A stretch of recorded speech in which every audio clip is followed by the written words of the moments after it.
Hello there. I was originally going to talk about this book, this D&D Stranger Things crossover, because it's actually surprisingly cute and awesome and neat and creative. But it is a book sold at Target, and that's not the coolest store. So I'm going to actually review a bunch of other really cool things that excite me as well.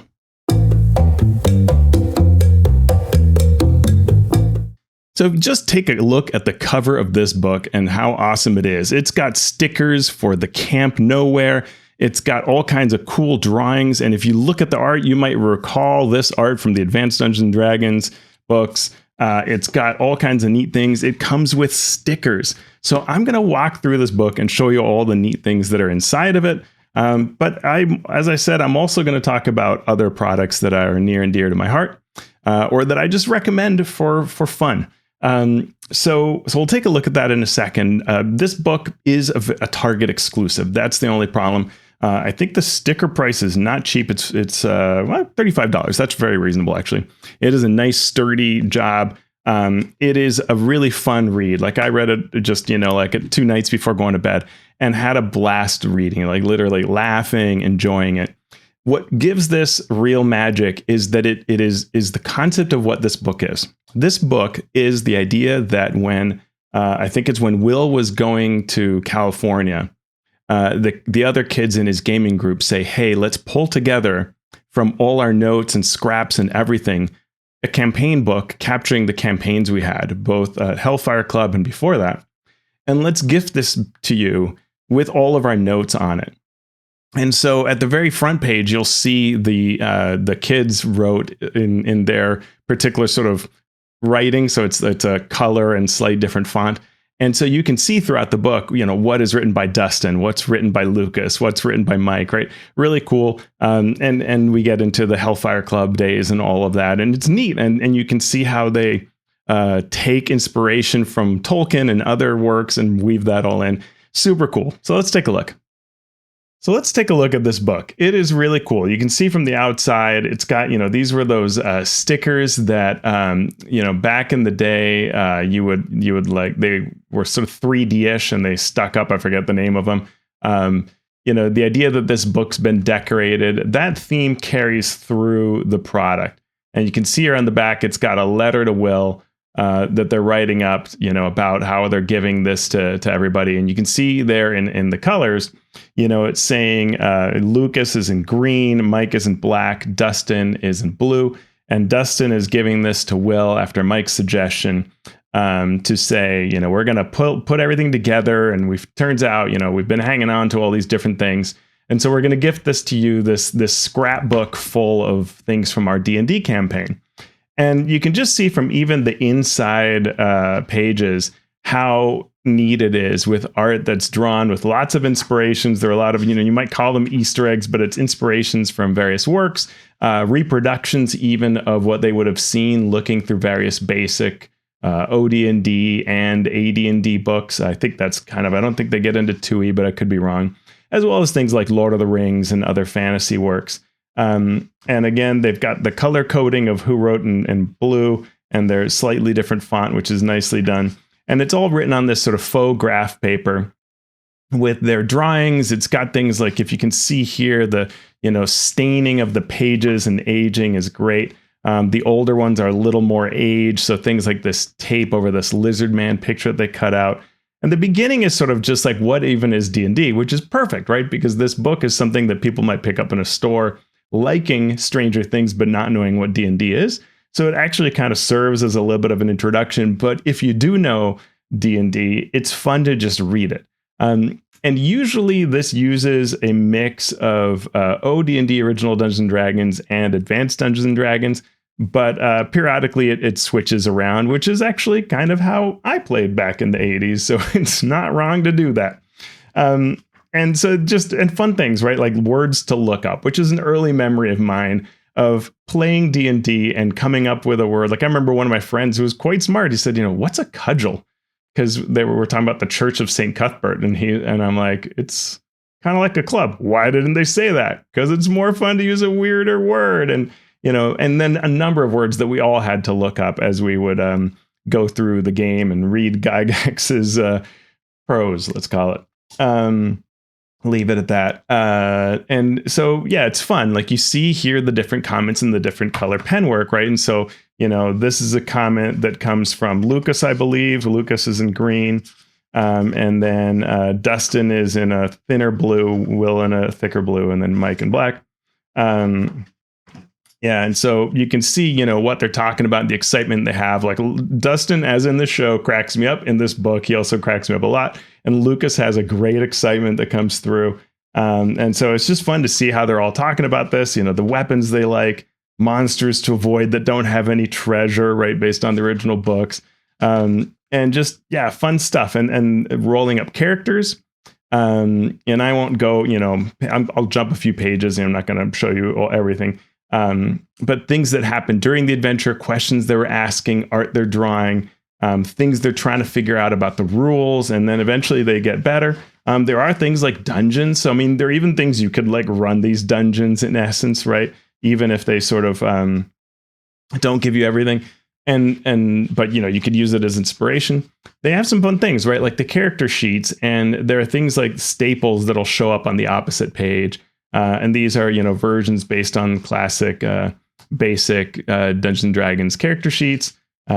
Later, they have more AD&D style, different things. And there is throughout here a whole campaign. So there's this campaign of Elder Tree and the idea of the sacred tree and how it impacts the whole world and what happens if it dies out and the heroism needed to save it, which is really cool. I actually dig the campaign concept for being very light. It's pretty neat. And there are these different areas, dwarf home and so on. So, Dustin plays a dwarf. So he comes from this area and they work in a very like middle school kind of way at what the fiction of this world is, which is super cute. All kinds of neat, duel of death art and stuff like that, right? Just very neat. And then there'll be like pieces sometimes that get taped on. You can see here's an inspiration of a classic piece. So this map is actually based on the map that's from Hamlet in Temple of Elemental Evil, the classic adventure, Temple of Evil and Hamlet that came before it.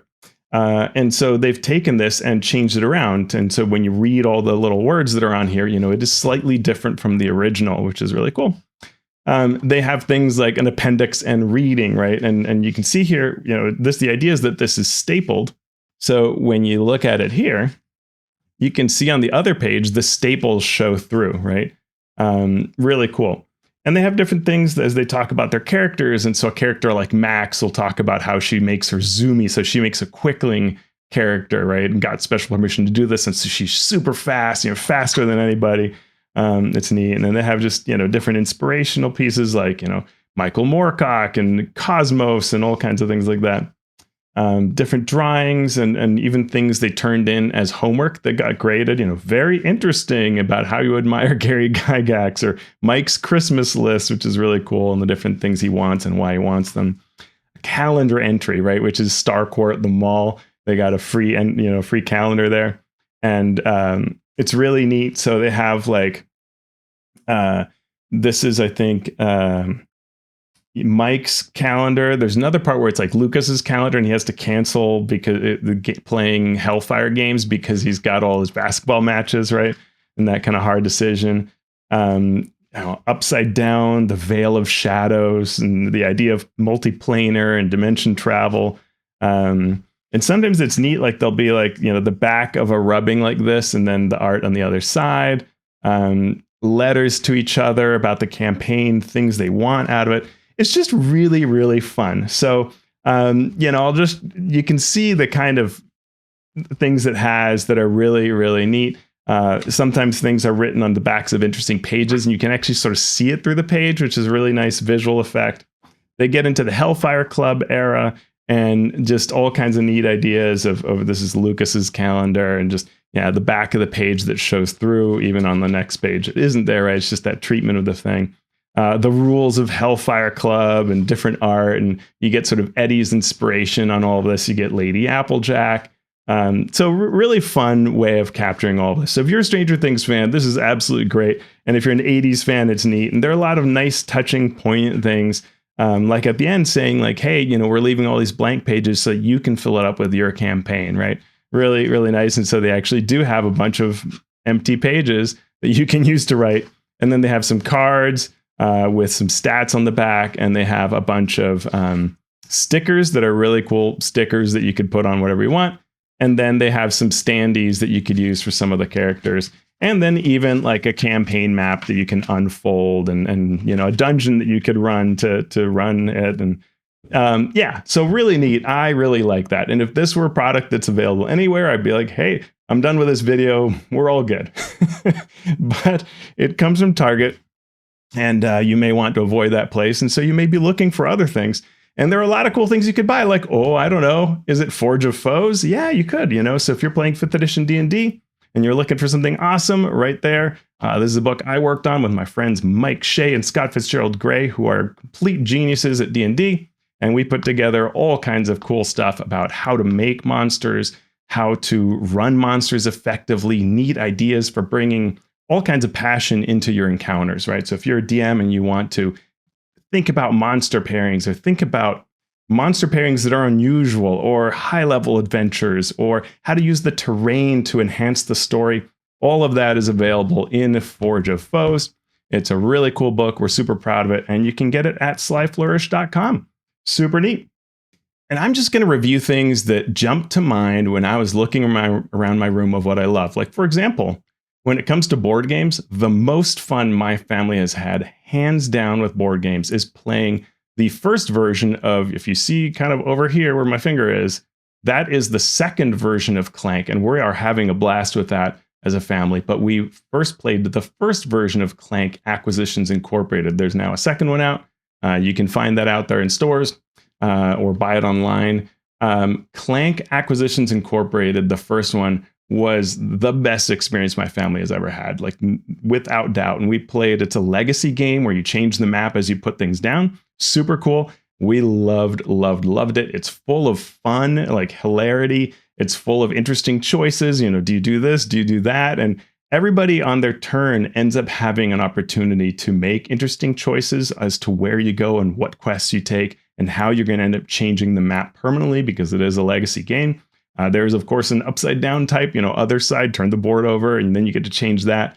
And the whole idea is at the same time, you're sort of kind of competing, but you get to choose how much you want to compete versus work together. And I'd say we work together about 80% of the time, I'd say. Super fun. Highly recommend both of those if you're looking for a family board game experience. If you're looking for a role-playing game experience with a new role-playing game and you love kind of story narrative role-playing, I highly recommend the Blade Runner role-playing game, which comes in this box set. You can hear the dice in there. That's very cool. It comes with a lot. And the thing that I particularly love is it has a bunch of props. And those props, which are maps and handouts of the characters, pictures of the city, all of those things help to make this a really, really fantastic experience.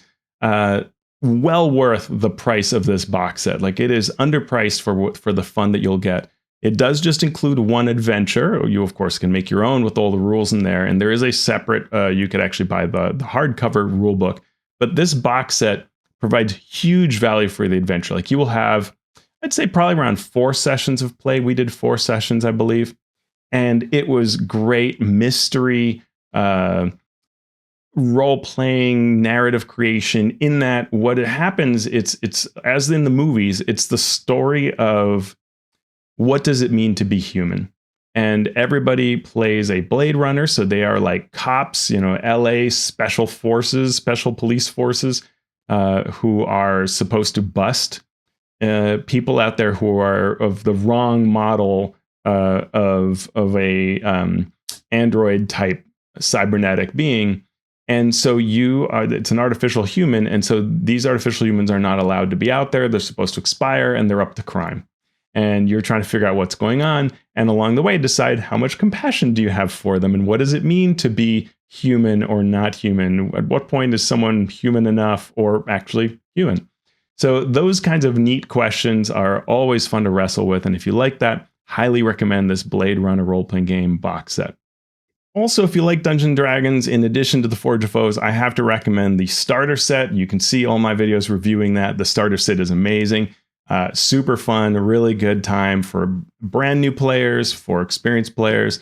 Obviously, the way that it works with providing special cards to play instead of like normal character sheets is something that's meant for new players, but it is a really enjoyable experience. And so I would say that you can easily bring in different characters, take the cool aspects of the adventure, and have a blast in what is a nice redo of the classic Keep on the Borderlands.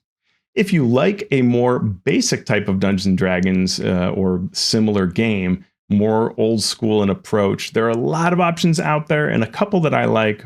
What I would first and foremost recommend is Pirate Borg. You can see my 5-room Learn to Play of Pirate Borg, but this game by Limithron is fantastic. And it is both fun to read because it is highly stylized in its approach, full of colorful pages and neat ways of designing the book itself. So it's sort of neat to go through. That does make it a little hard to find. It could really use a better index, and it does reprint a lot of tables on the outside, and the character sheets tend to have everything you need. It's a very simple game, which is why when you actually look at the number of words, it's not that many words, and it's a digest-sized book. But it is really fun, and we are having an absolute open narrative type of game where our DM just rolls on tables that are in the adventures that come with this game, both inside here and in other sources, and he's just seeing what happens, and we are doing things far beyond what our DM had ever imagined would happen, which is a very fun way to play if you haven't done that. And the freedom we're having in this game is fantastic. It can be very lethal. We have so far dodged a lot of very close calls, but so it goes, and we know it at any point we may be on the end of it and making another character, which is very easy to do. Talking about gorgeous production values, I have to share a Nimble, which is a sort of version of 5th edition is how it explains itself. A fast, tactical, 5e compatible role-playing game. And so it's kind of one of those takes of, if I took 5th edition and I simplified it and did it differently, sort of the way that Shadow Dark does, what would it be like? But inside this box are just absolutely gorgeous components. So it's a very high production value. I'm going to take that box off with, maps and different books, and really, really neat. Everything that's inside makes this a really neat box set. So that is a really fun option if you like that kind of simple game. Before we get too far, an important consideration is your budget. You're going to see all kinds of cool stuff in my video, online, that are constantly making it sound like the coolest doohickeys make your game actually awesome. When, as Mike Shea has told us many times, these big spends seldom change your game significantly. What really makes a difference in your game is the kind of cool people you have at the table, the energy you put into it, and otherwise you can be working off of pencil and paper for most games and be completely fine. You can usually find for any RPG, if not free rules, really low-cost starter type sets that are excellent. Digital, you can find those, print if you need, and have all you need rules-wise to last you probably a lifetime of gaming, at least for many months, just playing and making your own creations off of that starter pack. The starter packs also, as I've covered in other videos, are often the best way to learn a game. So I've got a video on that if you want to look at that. Anyway, my point here is there are a lot of things you can do that are really neat, including for gifts that are low cost, like a starter set. One of those intro quick play packs are a really great way to try something with your group.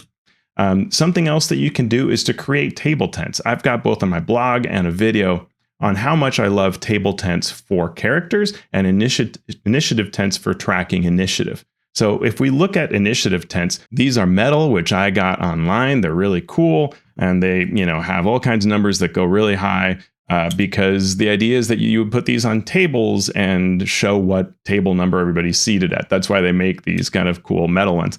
And they're pretty neat. I even travel with a set of them. It's not too heavy and not too bad. But they're really nice to put out so that when you do the initiative order that I've shown you in my videos or on my blog, you can track that. And that's a really neat, fairly low cost effort. And similarly, the way that this makes a little tent and sits on the table nicely, you can make this, as you can see in my blog, out of paper and put your character info on it. And so a really cool thing you can do as a gift is to say to everybody, hey, give me an art piece that represents your character, right? And tell me your character's name, their species, and maybe like a cool thing, like your role or something you're known for, your motto. Spend some time putting those together into little format that you can print. Again, examples in my blog, and print those out for the table. They'll be super happy to have this, like all their cool names displayed and cool art to put in front of them as they play. Like that's a super neat gift, right? Another thing that's relatively low cost is just little tracker dials like these. This is one that actually came with a D&D dice set for, I think, Ravnica maybe. And it just is a dial that you can turn to track your hit points or fear or heroic resources and draw steel, right? Any of that. And they make a bunch of, like, this is a 3D printed, relatively cheap one. Getting blown out in the light there, but a relative cheap one. But it's the same thing. This one tracks 3 numbers versus the other one 2. And you can, I'm sure, probably 3D print and make your own of these as a gift if you know someone with a 3D printer. Another fantastic thing that I love is this deck of player safety. And let me switch to the other camera so you can see these nicely. Do you like D&D but in space? Then I recommend Esper Genesis, which is fully 5th edition compatible, but adds its own cool rules to it to allow things like laser guns or spells that actually function like you are a psionicist or a person who's using drones or other kinds of neat ways, cyber tech, all by cleverly thinking about how you can take the rules of the game and take various spells and class abilities and species and make them into a future fantasy sci-fi version, right? This book is fantastic. This is the basic rules that I have here on hand. Really neat, great art inside, lots of neat inspiration. There are a number of additional books supporting it. There's an organized play program. You can find all kinds of adventures. Very nicely priced. A lot of the stuff on DriveThruRPG is super affordable. And the best part is it just works really, really well. So if you think of Dungeons and Dragons having Spelljammer, which is one of the settings I really enjoyed back in the day, the new version doesn't have lots of rules for fighting between ships. You can actually take the rules in here and use that as a concept to tinker with, because the rules in here are so good for having space battles and resolving things like that, having roles on ships and doing really neat things. So Esper Genesis, highly recommended. And speaking of talented designers like Rich Lesco-Flair, we have to mention Skirples and the Monster Overhaul. No matter what RPG you play, if it has fantasy type underpinnings, this book is a beast. It is very large, not a digest. And it is full of just really neat, sort of old school, but not only that, ideas on different types of creatures and how to be inspired by them. So it really is like, if you're going to run an encounter with skeletons, well, what if we come up with, it's valuable, it's gems, it has gems in the eye sockets worth some amount, or it's coated in gold foil. But maybe it's a dust skeleton, which the dust skeleton explodes in dust and can choke you. Exoskeleton, which is like a giant crab shell, attack its weak spots for 2 times damage. All kinds of just neat ideas, right? And you can have the Minotaur and a generic labyrinth. Random encounters of all kinds of types, depending on the themes. The book is broken up into themes and then monsters within those. And it just tends to have neat ideas. We have a full review of this on the Mastering Dungeons podcast. So if you go over to the Mastering Dungeons channel or podcast and listen to us, you can see which ones we love the most from this book. Super, super fun to check out the Monster Overhaul. No doubt a book that will inspire you as you look through it. And the kind of thing you can say, well, tonight's session is going to feature ogres. I'm going to look it up and see what they've got in here. And no matter what's in there, there's probably some inspiration to be found in this book.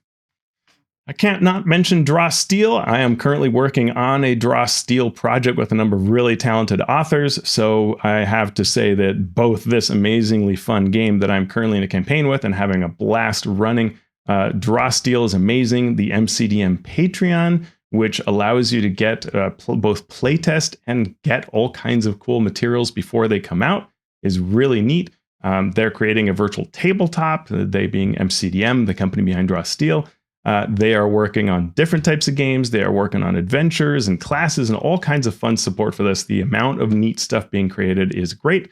And I can 100% say from working with MCDM that when you back a project like Crack the Sun or when you buy these books, it all goes to really good causes. This is a company that it pays its employees well, takes care of its employees, pays its contractors well, its freelancers really well, and cares about them. And it's really fun to work with them. They have great ideas and neat stuff, super creative.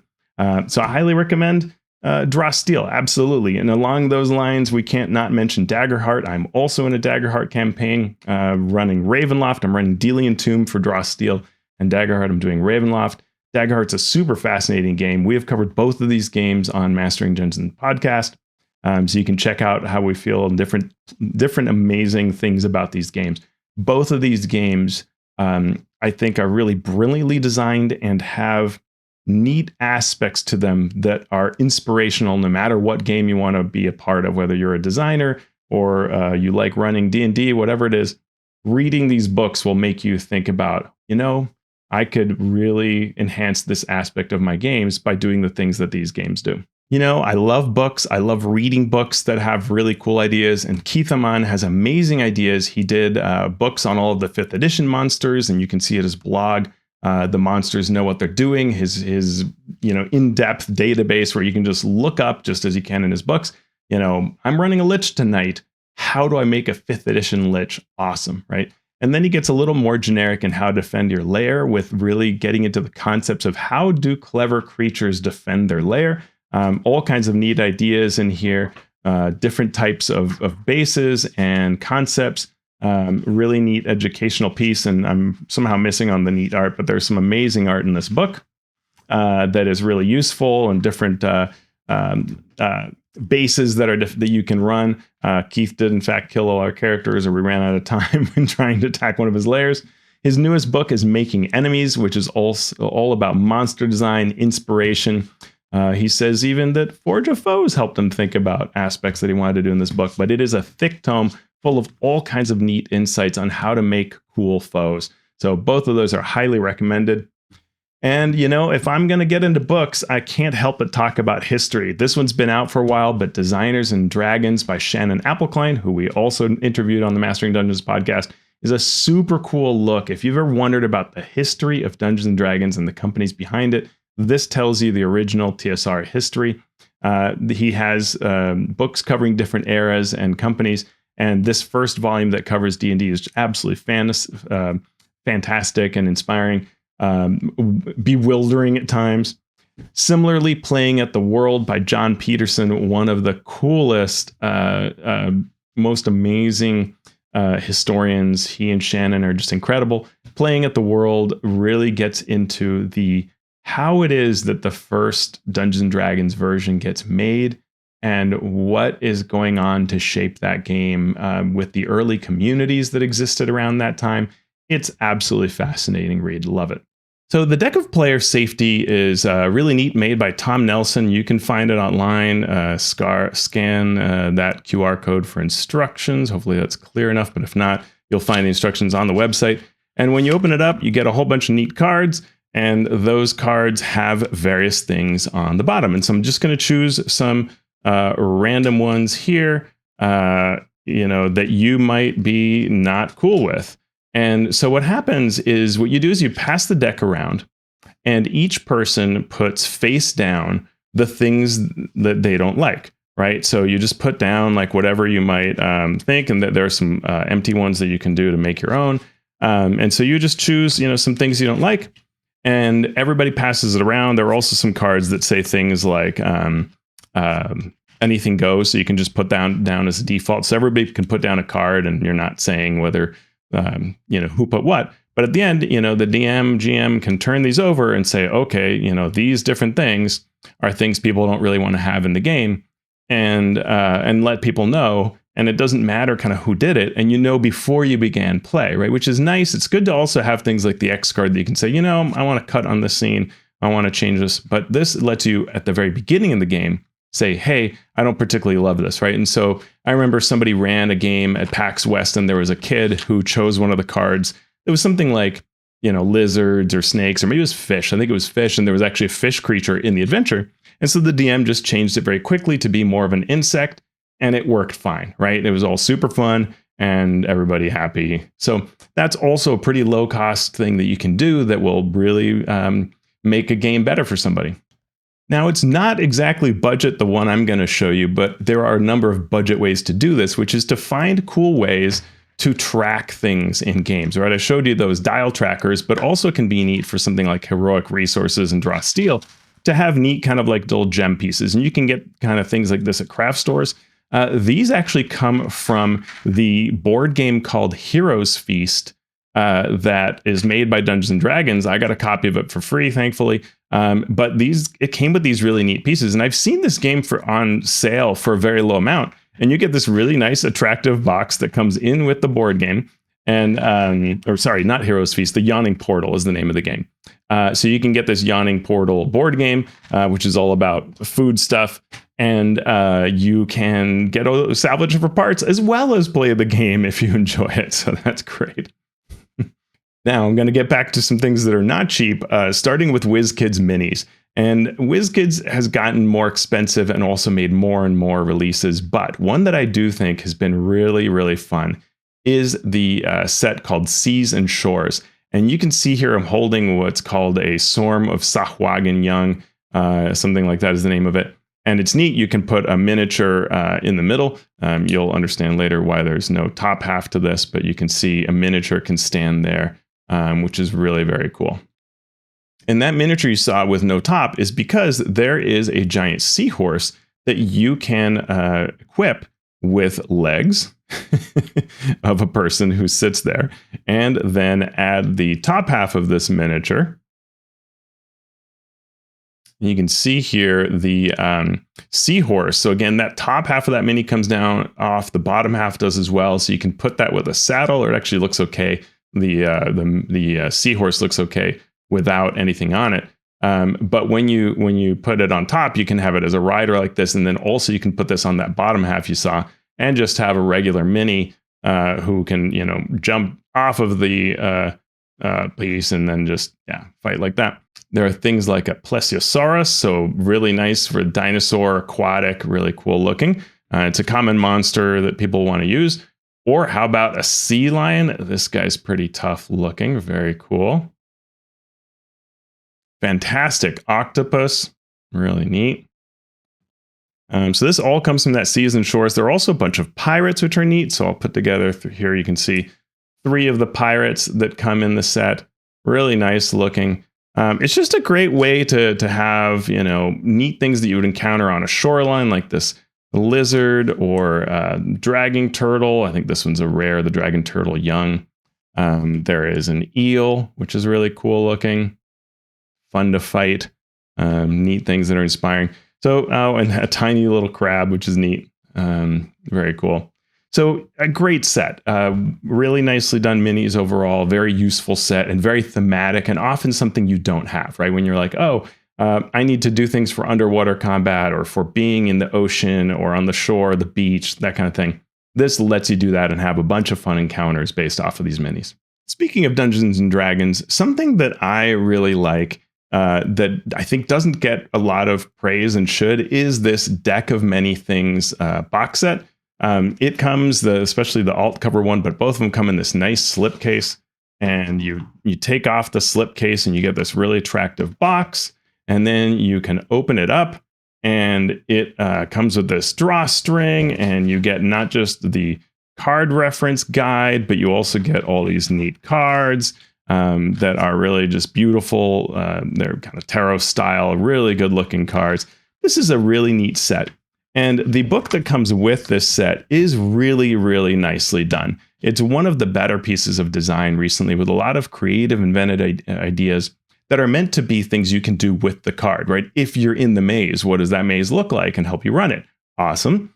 But that also means that when you need a maze, hey, you can use this maze. So there are a lot of nice encounters in this book, really worth looking at.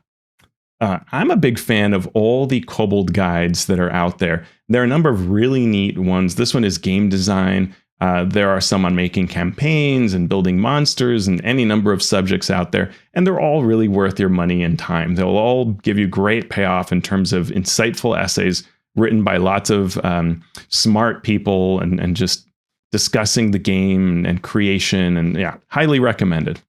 Another great book is The Psychology of Dungeons and Dragons by Jamie Madigan. We had Jamie on the show to talk about this book, and it was really fascinating because it talks about things like why players like certain types of things in campaigns, why they will make certain decisions and choices, why they like certain types of choices, things like risk assessment and different character class design. And so it really looks at a number of issues that whether you're a DM or a designer or a player, you may appreciate hearing about these subjects and thinking through how we react to these games. So yeah, very much recommended. I really enjoyed reading this, the kind of thing that, for a week, just read chapters every night before going to bed. Super inspirational, really made me think about the game differently. Talked about that Blade Runner starter set, and a new starter set that's out is for Aliens. This is the Alien starter set. It is absolutely fantastic, really beautiful. Comes full of things. You're going to hear dice and things moving around here as I show you the back. You can see there it has maps of the compound. It has tokens. It has handouts for the player characters because it has an intro adventure in it. It has a quick version of the rules, the dice, both the normal dice and the yellow stress dice. It's an excellent product. And then, of course, if you want the full rules, then you can get the actual book itself for the Alien Evolved Edition. If you've played the first one, this is very similar. I wouldn't say that it is, a massive change either in any way, right? It's fine.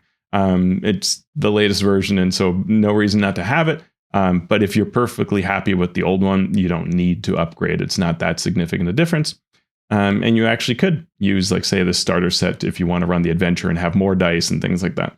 Lastly, I want to talk about a really fun designer, Ethan Yen, who has ChainLink, a RPG, and this is just a short zine type game that is all about the idea that what if you're a rebel and you're imprisoned, forced to work these mines, and what you do under this situation to try to get out of here and have some sort of impact on the world. Similarly, talking about impact, Ethan co-authored Prequel, and this is a story where the idea is that you have lost. You're going to die to the bad guy.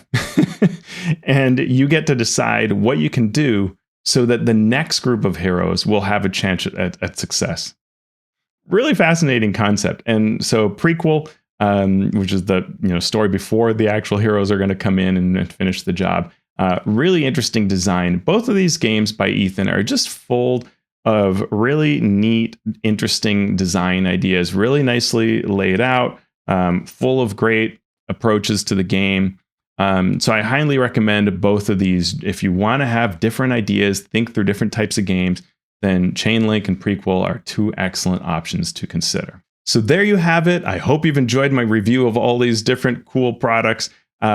These are just a few of my favorites. There are many I couldn't get to. And for me, the biggest gift this year by far has been having Patreon support from people who have allowed me to change the ratio of hours I spend on my day job versus spending on things like creating blog posts and podcasts and YouTube videos. So I'm very, very thankful to everybody who has helped, whether it's directly by being a member of my Patreon or by getting the word out in my videos. And that is a fantastic, cheap gift you can give me, is just tell people about my channel. Help me get out there. I don't have all the rage click type stuff and the super silly thumbnails. I don't have charts pointing down. I'm not telling you that D&D is falling apart. So it's hard. It's hard to get out there. The algorithms do not favor me. But when you take a link to my videos and share it with your friends, share it on Reddit, on places where I am not on Reddit. I'm not on Facebook. I'm not on any of these places. When you share on those communities, then you extend my reach and help me greatly. Thank you for that. I really appreciate it. Have a fantastic set of holidays, and I will see you next time.